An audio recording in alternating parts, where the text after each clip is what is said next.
For more on the fighting in Ukraine, let's bring in Lieutenant General Ben Hodges. He is the Pershing Chair in Strategic Studies at the Center for European Policy Analysis.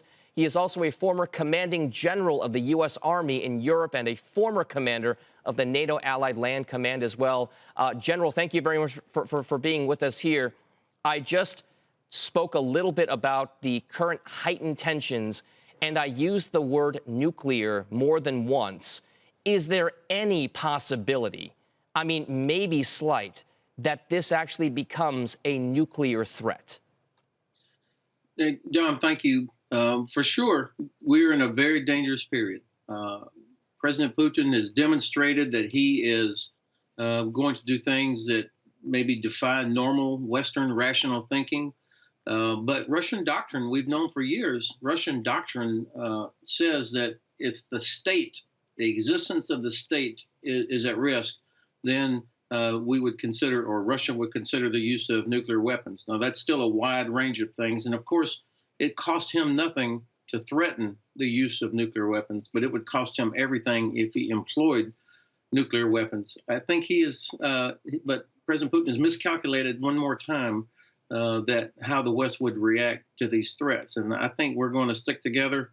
And that, in my view, will reduce the risk of him using a nuclear weapon. Isn't this, General, though, one of those situations where the whole idea, the theory behind this, and NATO and the old Warsaw Pact, was that if everybody knows they have these abilities, nobody ever uses them because it's the deterrent theory, right? This idea that France and Germany and the UK and many other European powers can actually have nuclear weapons put on their border or their lands.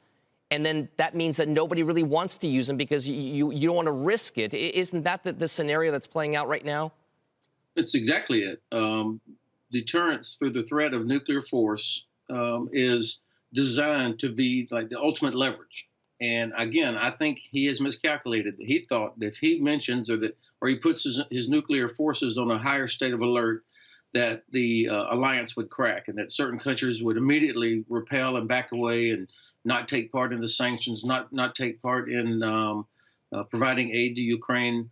And I think this is where we have to call his bluff. Now, we're not talking about a simple game here. This is obviously very dangerous. And yesterday's referendum in Belarus, where Belarus says that basically they now want to be a nuclear state and that they would welcome Russian nuclear weapons into Belarus, is not a good development. But again, at the risk of sounding like a broken record, the way that you stand up to this is by sticking together. And I think the administration has done a very good job, along with the leadership of NATO, keeping everybody together. Now, General, one of the other aspects of this war, if you will, is the non-military aspect of it. The sanctions being put in place. We've heard there are widespread reports now of protesters protesting the war and Russian involvement in this. How much of that will serve as an even more forceful kind of influence in this conflict, as opposed to the military threat being posed by both sides?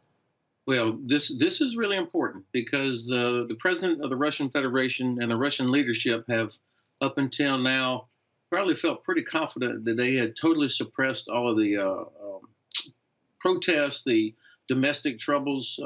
Putin has spent the last 2 decades protecting himself against a coup. And I'm not predicting a coup, but the fact that thousands of Russians in dozens of cities would come out knowing what would happen, that they would still come out and protest, this is not insignificant. And the fact that you're seeing large protests across all of Europe, to include in Germany and places like that, I think demonstrates that the world is finally waking up to who this guy is.